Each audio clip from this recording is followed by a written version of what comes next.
우리 주님의 은혜와 평강이 우리 가운데 함께 있기를 빕니다. 아멘. 좋은 가을날이지만 우리의 마음은 조금 부중충합니다. 상스럽지 못한 말들이 자꾸 벌어지는 것 같아 참 속상합니다. 성급하고 정제되지 않는 말이 늘 문제입니다. 많은 말은 사람과 사람 사이를 이어주기도 하지만 또 사람 사이를 갈라놓고 멀어지기도 합니다. 말하기 전에 새 황금문을 지나게 하는 말이 떠오릅니다. 이 말은 참된 말인가? 이 말은 필요한 말인가? 이 말은 친절한 말인가? 부풀려 과장하거나 자기에게 유리한 거짓말을 하거나 교만과 자애심에서 발아드는 말은 반드시 상대방에게 부정적인 영향을 끼치기 마련입니다. 우리는 하나님께서 말씀으로 세상을 창조하셨다고 믿는 이들입니다. 많은 인간에게 주어진 가장 소중한 선물입니다. 일상적으로 사용하는 말이 우리가 사는 세상을 만들고 있습니다. 그러니 우리는 하나님의 나라를 만들기 위해서 하나님과 접속되어 있어야 함을 다시 한번 깨닫게 됩니다. 하나님의 마음으로 그분의 방식으로 생각을 하고 그분의 방식으로 말하고 행동하는 삶을 살아야 합니다. 야생에서 아기 코끼리가 어미와 함께 있을 때는 어떤 맹수가 덤비 들더라도 무섭지 않습니다. 맹수가 건드리지를 못합니다. 그러나 어미에게서 떨어져 있으면 맹수의 먹잇감의 표적이 됩니다. 그것은 성도가 하나님에게 붙어 있으면 사탄이 건드리지 못합니다. 따라서 사탄의 작전은 어떻게 해서든지 성도를 하나님에게서 떼어놓는 것입니다. 그런데 마귀는 강제로 성도를 하나님에게서 떼어 빼앗아가지는 못합니다. 그렇기 때문에 성도를 유혹합니다. 그래서 하나님과 우리 사이를 이간질하는 것입니다. 그래야 성도로 하여금 하나님을 의심하게 만듭니다. 성도 스스로 제 발로 등을 돌리게 만듭니다. 의심하게 하여 하나님을 멀리하게 하는 것이 바로 시험입니다. 우리는 지금 느헤미야가 당한 시험이 무엇이며 그리고 어떻게 그 시험을 이겨내고 있는지를 보고 있습니다. 시험의 목적은 우리를 하나님에게서 분리시켜서 어떻게 하든지 하나님의 일을 못하게 합니다. 그리고 느헤미야로 하여금 예루살렘 성벽 재건을 못하게 하는 것입니다. 방해하는 것입니다. 첫째 시험은 이 느헤미야를 오노 평지에서 만나자는 음모입니다. 그러나 느헤미야는 지혜롭게도 적의 요청에서 숨은 뜻을 분별합니다. 그리고 그에게 관한 문제는 하나님께 맡기고 단지 자신이 맡은 일만을 열심히 하여 이 첫 시험을 무사히 넘겼습니다. 두 번째 시험은 이 느헤미야가 왕이 되려고 한다는 중상모략이었습니다. 그러나 그는 적의 중상모략에 대해서 지나치게 자기 변명을 늘어놓지 않았으며 사실만을 밝히 말했습니다. 그 문제를 두고 하나님 앞에 나아가 기도하며 또 자기 자신의 문제보다는 하나님의 일, 예루살렘 성벽 재건에 큰 관심이 있었습니다. 그리하여 이 시험을 또 이겨냈습니다. 이번에는 좀 더 강교한 시험입니다. 느헤미야에게 강교한 시험이 느헤미야에게 다가옵니다. 종교적인 옷을 입은 백박입니다. 우리 오늘 10절 말씀을 한번 다시 더 읽어보겠습니다. 시작. 하루는 스마일을 만나려고 그의 집으로 찾아갔다. 그는 돌가의 아들이며 왜 아들의 손자인데 뭔가 출입하지 않고 있었다.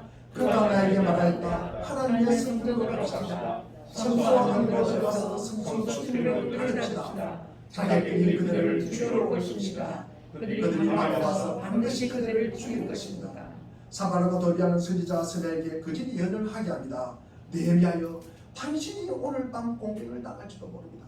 사바나가 도비아가 자기를 보내서 오늘 밤 당신을 죽일 것이니 성전에서 피하여 나와 함께 성전문을 잠그고 기도합시다.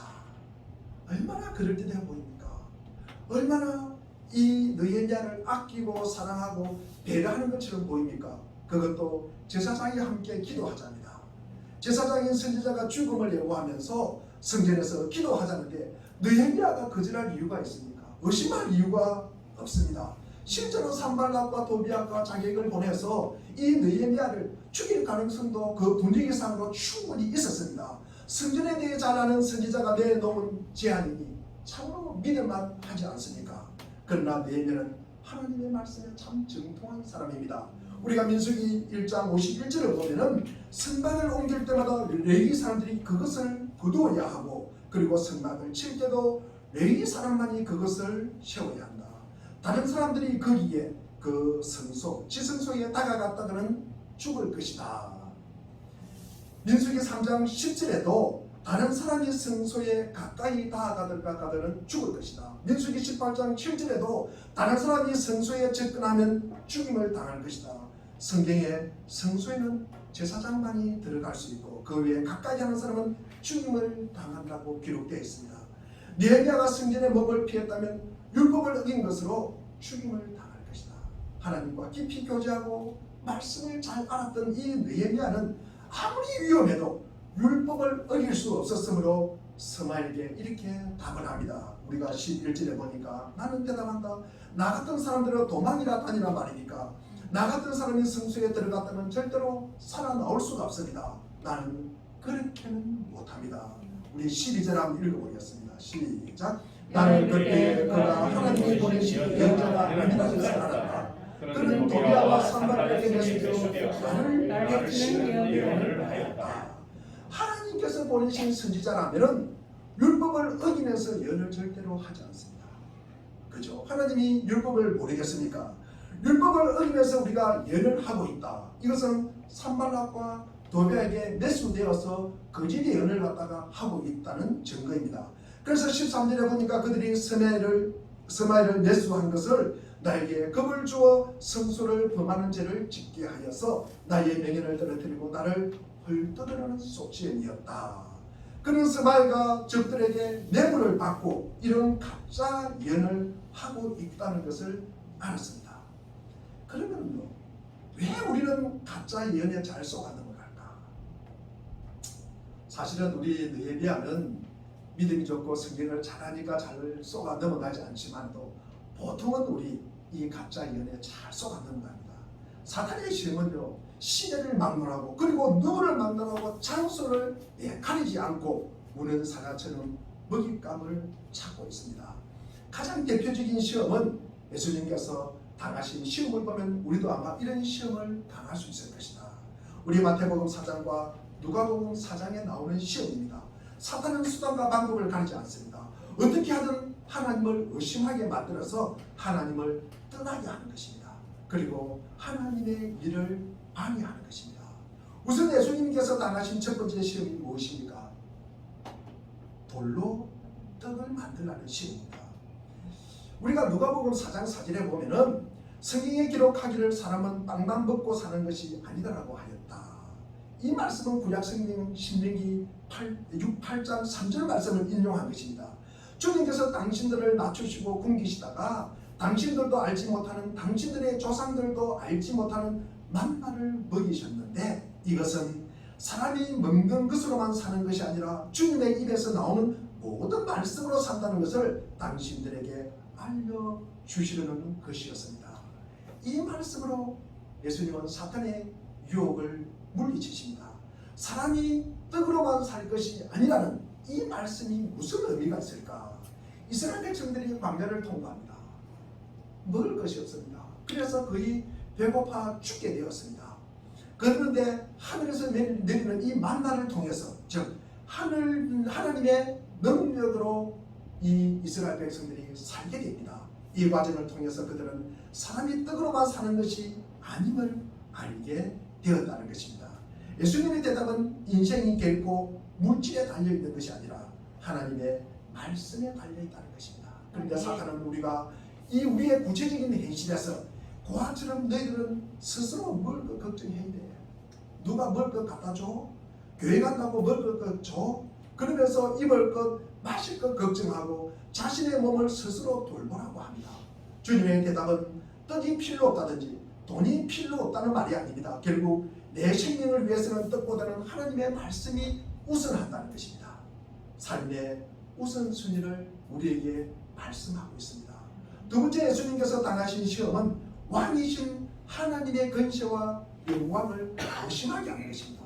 사탄은 예수님께서 천하 만국의 권위와 영광을 보여줍니다. 여기서 권위는 권세, 즉 권력의 힘입니다. 능력입니다. 그리고 군사력입니다. 영광은 그들이 받는 찬사와 명예를 말합니다. 사탄은 이것을 예수님에게 보여줍니다. 그리고 이 모든 권세와 영광이 다 내 것이니 나에게 절만하면 이 모든 것을 너희에게 주겠다. 누가복음 4장 8절에 예수님께서 사탄에게 대답합니다. 성경에 기록하기를 주 너희의 하나님께 경배하고 그분만을 섬기라고 하였다. 주님은 다시 한번 이 신명기 6장 13절 말씀을 인용합니다. 당신들은 주 당신의 하나님을 경외하며 그를 섬기며 그의 이름으로만 맹세하십시오. 사탄은 자기에게 절하라고 하는데 예수님은 하나님께만 절하겠다고 하십니다. 절하다는 것은 상대에게 권세와 영광이 있음을 인정하는 것입니다. 즉 예수님이 하나님만 경배하겠다고 하신 것은 오직 하나님께만 권세와 영광이 있음을 말씀하는 것입니다. 그러면 이 마귀의 실험이 무엇입니까? 바로 하나님의 권세와 영광을 의심하게 하고 마치 사탄 자신에게 모든 권세와 영광이 있는 것처럼 속이는 것입니다. 하나님의 권세를 의심하게 하는 이 사탄의 두 번째 시험입니다. 왜 사탄은 이 순간에 하나님께 이 권세와 영광을 보여주었을까? 왕이신 하나님께서 예수님에게 성령으로 기름을 부어 주시면서 너는 내 아들이라고 하였습니다. 그런데 이 기름 부어 받은 왕은 아무도 가진 것이 없는 왕입니다. 광야에 홀로 서 있는 왕입니다. 왕이면 눈앞에 보이는 것, 권세와 영광과 그 화람이 있어야 하는데 그의 아버지는 기름만 부어 주었을 뿐 권세와 영광과 화람도 보이지 않았습니다. 사탄은 그것을 노렸습니다. 눈에 보이는 것이 없지 않냐? 눈에 보이는 것이 없지 않냐? 그러면서 하나님을 떠나게 만드는 속셈입니다. 하나님은 예수님에게 기름을 부으시면서 권세와 영광과 그 하나님보다도 더 크고 더 귀중하고 더 중요한 생명과 그리고 그 구원과 그리고 그 영생을 먼저 주시고 그 뒤에 영광과 권세는 뒤에 주시는 것입니다.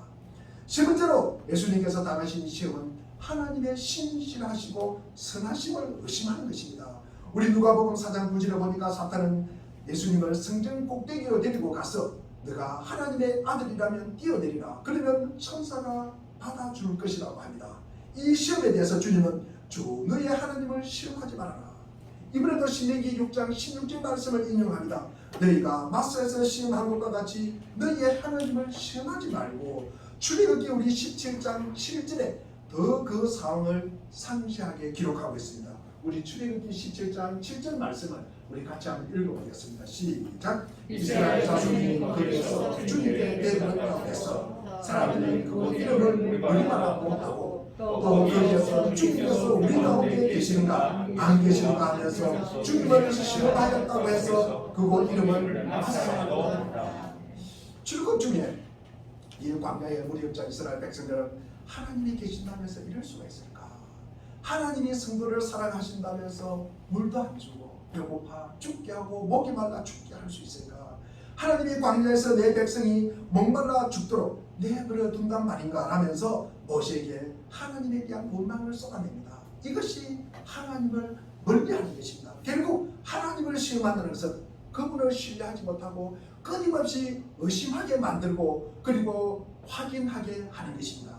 하나님이 우리에게 내 사랑하는 아들이라고 하면서 어려움이 있어도 그 사랑을 신뢰해야 하는데 조금만 힘이 들면은 하나님의 사랑과 그 하나님의 마음을 의심하게 하고 그 증거를 원하는 것이 시험입니다. 우리가 끊임없이 사랑의 증거를 요청하는 연인들 사이를 한번 생각해 보십시오. 그들은 사랑의 증거로 그 사랑을 확인하려고 합니다. 하지만 이런 사람은 사랑을 신뢰하는 것이 아니라 사랑의 증거를 신뢰하는 것입니다. 즉 증거 없이는 사랑을 믿지 않겠다고 말하는 것입니다. 예를 들면 연인 사이에 사랑한다는 말을 하루에 몇 번은 얘기한다. 때마다 시마다 날마다 절기를 정해서 선물을 해야 한다.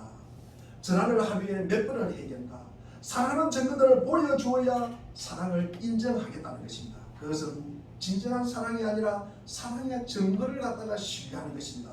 사랑이 부족한 것이 아니라 그 증거가 부족하면 사랑이 멀어지는 게 그 사랑이 깨어지는 것입니다. 오늘 본문에서 느헤미야가 당한 시험입니다. 즉 느헤미야는 느헤미야를 협박하여 하나님을 의심하게 하고 그리고 느헤미야를 하나님에게서 떠나려고 하는 이 사탄의 계계를 어떻게 느헤미야는 이겨냈을까? 느헤미야가 만일 성전에 들어가서 은신하게 되면 하나님께 죄를 범할 뿐만 아니라 사람들로부터 비난을 받아 죽임을 당하게 될 것이다. 이 시험을 어떻게 극복하였을까? 첫째로 느헤미야는 분별력이 있었다. 우리가 10절과 11절을 읽어보았습니다. 우리가 10절과 11절을 보면은 이 느헤미야와 스마야의 대화입니다. 우선 먼저 스마야가 말합니다. 적들이 느헤미야 당신을 죽이려고 하니까 당신은 하나님의 성전인 성소에 숨자는 내용입니다. 그런데 느헤미야는 그 제의를 거절합니다. 언뜻 보기에는 살려주려고 숨기는 것 같지만 실은 죽이려는 것입니다. 성소에는 제사장만 들어갈 수 있는데 제사장이 아닌 느헤미야가 들어갔다는 이 죽을 수밖에 없다는 것입니다. 그것을 우리 개정판에는 보면은 12절 첫문에 보니까 우리 성경에 보면은 뭐라고 되어 있습니까? 우리 가지고 있는 성경 뭐라고 되어 있습니까? 12절 앞부분에 뭐라고 되어 있습니까? 깨달은 즉 깨달은 적 이렇게 되어 있습니다. 깨달은 적이라고 말씀하고 있습니다. 그에게 이렇게 분별력이 있었습니다. 하나님은 모든 하나님의 백성들에게 이런 분별력을 요구하십니다. 하나님이 제일 좋아하는 기도가 무엇이겠습니까? 지혜를 구하는 기도입니다. 지혜를 구하는 기도를 하나님이 가장 좋아하십니다. 우리 야고보서 1장 5절에 보면은 우리 야고보서 1장 5절을 우리 한번 읽어보겠습니다. 시작. 여러분 가운데 모든 사람에게 아낌없이 주시고 나무라지 않으시는 하나님께 구하십시오. 그러면 받을 것입니다. 우리가 하나님께 지혜를 달라고 합니다. 그런데 하나님께서 야, 너 그 지혜도 모르나? 그러면서 나무라지 않는다는 말씀입니다. 우리가 알아야 면장을 한다는 속담이 있지 않습니까? 우리가 지혜가 있어야 됩니다. 맹철을 구하십시오. 그리고 분별력을 구하십시오. 우리는 삶을 정확하게 파악할 예지가 필요합니다. 그래야 의심하지 않고 하나님을 믿으며 시험에서 이길 수 있다는 말씀입니다. 두 번째 느헤미야는 말씀에 순종하는 것입니다. 사람에게 순종하는 것이 아니라 말씀에 순종한다는 말씀입니다. 느헤미야는 하나님의 예언자가 하나님의 명령을 어기도록 하는 것을 보고 이 일이 아마 좀 잘못되어 간다는 것을 알았다는 것입니다. 목회자를 통해서 하나님의 말씀을 어기라는 명령이 들려온다면 여러분은 어떻게 하시겠습니까? 불행하게도 이런 경우가 왕왕 있잖아요. 종종 있잖아요. 목회자가 하나님의 말씀을 하나님의 말씀 그대로 전하거든 이것을 단순한 사람의 말로 받지 않고 하나님의 말씀으로 받아 이 말씀에 우리가 순종을 하여야 합니다. 그러나 그가 주의 이름으로 강단에 서서 하나님의 말씀이 아니라 인간이 만들어낸 자기의 말을 전파한다면 아니지 않습니까? 만일 우리 종교개혁가 루트가 사람의 말보다는 성경 말씀에 딱 커다란 근위를 부여하는 그런 이 하나님의 진리를 사랑하는 마음이 없었다면 로마 가톨릭의 교권을 향하여 루트가 어떻게 아니요라고 선언하면서 용기가 있었겠습니까?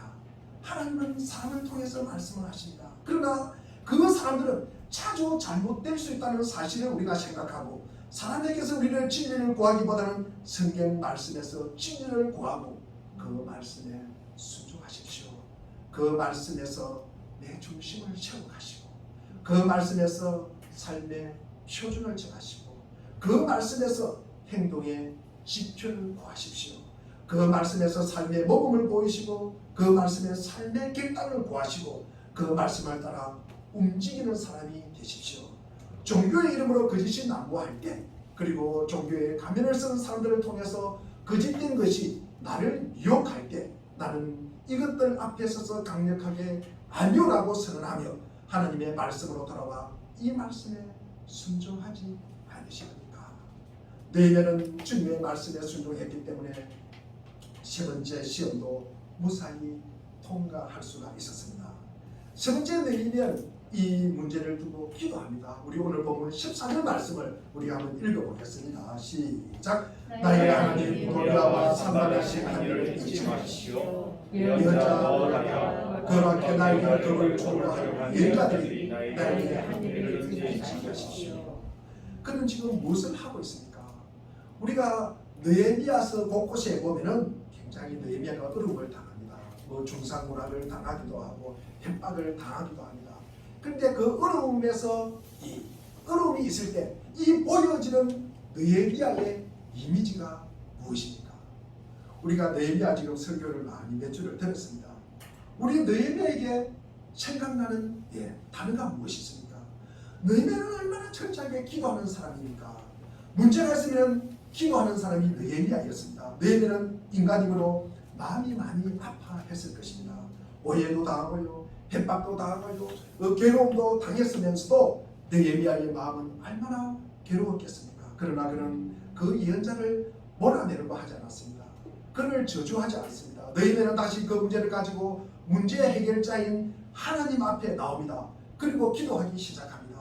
그는 그 마음속에 덜끓어오르는 상처와 그리고 괴로움과 연민과 분노를 털어놓을 수 있는 대상을 갖고 있었습니다.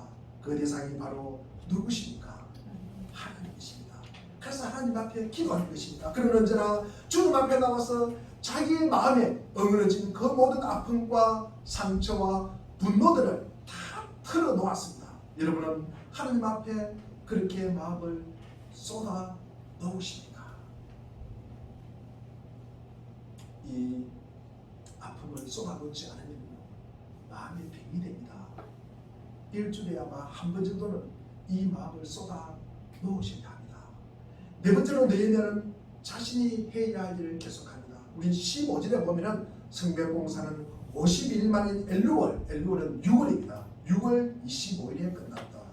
처음에 이 그 역사가 성을 갖다가 시작하려고 했을 때는 이루 말할 수 없이 황폐합니다. 거의 불가능했습니다. 그런데 그 성을 복구한다는 것은 말이 안 되는 소리였습니다. 거의 불가능했던 역사가 마침내 끝났다고 성경은 기록하고 있습니다.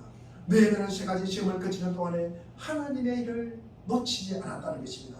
오늘 평지에서 만나자는 음모가 있을 때에도, 그리고 왕이 되려고 한다는 이 중상문학이 있을 때도, 그리고 오늘 이 죽음의 협박을 당했을 때도 하나님의 일, 계속 성을 쌓는 일을 멈추지 않고 열중했다는 것입니다. 그리하여 결국 예루살렘 성을 재건하게 되었습니다. 우리는 지금 느헤미야가 당한 협박에 그가 어떻게 대처하였는가? 여기서 느헤미야는 끌려가는 자인가 아니면 끌고 가는 자인가? 우리는 끌려가는 자가 되기보다는 끌고 가는 자가 되기를 바랍니다. 세상에 바람이 불면 부는 대로 밀려가는 관계가 아니라 진리를 향해서 세상의 거대한 백과 같은 힘을 거스러 오르는 자가 되기를 바랍니다. 일시적인 힘과 권력과 돈의 강자가 아니라 영원한 하나님의 말씀을 담대하게 붙잡는 강자가 되기를 바랍니다. 왜 제가 이 말을 할까요? 왜 제가 이 말을 할까요? 이 말씀을 준비하면서 왜 의심이 사람들이 들까? 왜 시험이 들까? 왜 분노를 할까? 이것은요, 강자가 의심하는 거 봤습니까? 누가 의심합니까? 누가 의심을 해요? 누가 시험이 들어요? 또한 약자가 시험이 들고 의심을 합니다. 모든 의심은 약자의 강자에 대한 감정입니다. 강자의 조그만한 변덕에도 약자에게는 치명적인 생체기를 남길 수가 있습니다. 그러니 약자는 항상 강자의 내면에 대한 의심의 눈초리를 던질 수밖에 없습니다. 미국에서 산들바람이 불면은 태평양을 건너서 이 한반도에는 태풍으로 다가옵니다. 미국에서 기침을 하면 한반도는 독감이 들어요.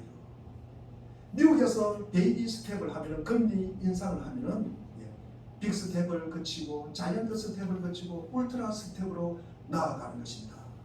부부 관계나 남녀 관계에서도 아마 그 예를 보겠습니다. 어쨌정이 무엇이 어쨌정입니까? 어쨌정은 별볼일 없는 남편이 멋있고 아름답고 능력 있는 아내에게 가진 정서적 불안의 감정이 어쨌정입니다. 어부정은 무엇입니까? 어부정은 별볼일 없는 아내가 멋있고 자신있고 능력 있는 남편에게 가진 정서적 불안의 감정이 어부정입니다. 이 불안의 감정을 갖다 우리가 극복하는 길은 아내와 남편이 상대에 대해서 확신 있는 믿음을 갖는 것입니다. 그 외에는 없습니다. 여러분, 하나님에 대한 믿음이 있는 성도는 의심하지 않습니다. 거룩하신 하나님과 하나 되는 성도는 시험에 들지 않습니다.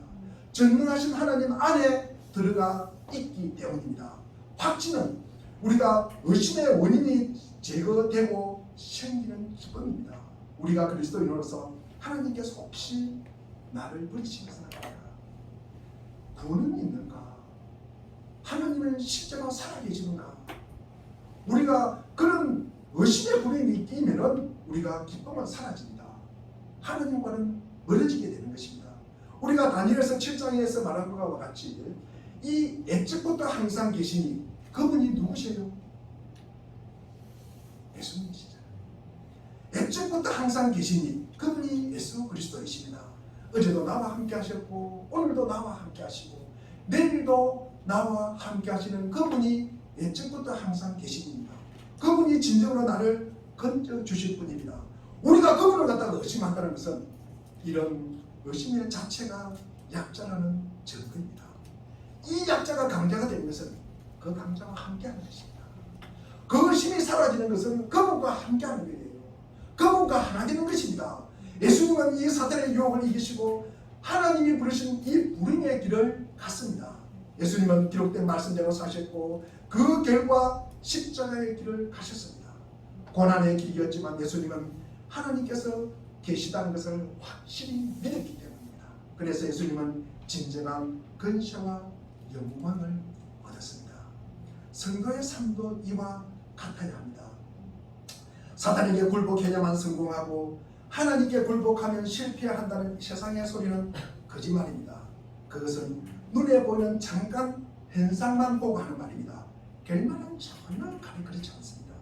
돈이 아무 많고 그리고 배경이 암만 좋고 그리고 편법이 그리고 술수 아부 눈속임 등으로 얻은 영광은 광풍에 밀려가는 안개와 같이 순식간에 사라지는 것입니다. 진정한 성공의 배후에는 사람들이 주목하지 않는 하나님과 하나 되는 신실한 믿음이 있고 그리고 이웃에게 정직하고 성실하고 나눔이 있고 배려가 있습니다. 많은 사람들이 진정한 근세자이신 그분을 섬기는 길을 가고 그분의 방법을 배우고 그분의 방법으로 마음을 품고 그분의 방식대로 말과 행동으로 이끌려야 참된 근세와 영광을 얻습니다. 실패했을 때 우리가 병들었을 때 그리고 희망이 다 끊어졌을 때 하나님을 얼마나 우리가 신뢰할 수 있습니까? 하나님은 신실하시고 나를 향한 선하신 뜻이 있고 그리고 모든 것이 합력하여 선을 이루게 하신다고 믿는 것이 믿음입니다. 그것이 참 믿음입니다. 느헤미야처럼 온갖 억울함을 당합니다. 분통이 터지는 일을 당합니다. 하나님으로부터 죽을 협박을 당하고도 여전히 나는 하나님을 신뢰하고 하나님의 신실하심을 고백하고 그리고 그렇게 살아냈습니다. 이런 믿음을 가진 사람들이 결국 약속의 땅으로 들어가는 것입니다. 하나님은 이 믿음에 절대로 배반하지 않으십니다.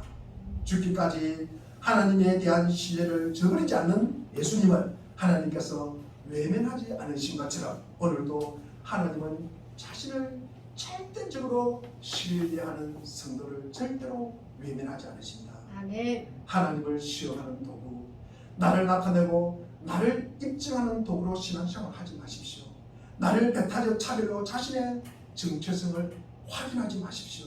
믿음의 보람은 자기를 넘어서는 데 있는 것입니다. 더 큰 세계에 내 자신이 접속하는 순간에 우리는 내 자아가 작아지는 것입니다. 하지만 믿는다고 자부하지만 매사에 자기 중심이 되지 않으면 못 견디는 이들이 있습니다. 그들은 사람들의 시선이 늘 자기를 향하기를 바랍니다. 그리고 자기가 한 일에 대해서 칭찬을 갈망합니다. 자기는 옳고 다른 사람은 틀리다는 이 자기의에 사로잡힌 이들은 공동체에 늘 분란을 초래합니다. 자기의는 영적 성장의 걸림돌입니다. 자기의에 사로잡힌 이들은 늘 다른 이들과 자기를 비교합니다. 남들과 비교를 통해서 자기의 가치를 확인받고 싶어합니다. 그들은 정신적으로 빈곤한 이들입니다. 그들은 다른 이들의 부정적인 면을 증폭시켜서 폭로합니다. 그런 이들을 만나고 나면 왠지 구중물을 뒤집어 쓴 것 같이 참 불쾌합니다. 사도 바울이 로마서 11장에 말한 것처럼 돌 감람나무인 우리에게는 맛없고 쓴 열매를 맺을 수밖에 없는데 예수님을 만나고 우리가 예수님께 접붙여서 맛있고 달콤한 열매를 갖다가 맺게 되었습니다. 그럼 그 달콤한 열매를 맺게 하신 것이 누구입니까? 나입니까? 예수님이십니까? 나입니까? 예수님이십니까? 우리는 우리의 존재의 원인인 예수 그리스도를 보고 때로는 놀라고요, 때로는 감격하고요, 때로는 감사하고요, 때로는 눈물 흘리는 것입니다. 오직 그분을 신뢰하기 위해서, 우리가 그분을 따르기 위해서 우리가 신앙생활 하십시오. 그런 믿음으로 이 사탄의 시험을 이기시길 주의 이름으로 축원드립니다. 기도하겠습니다.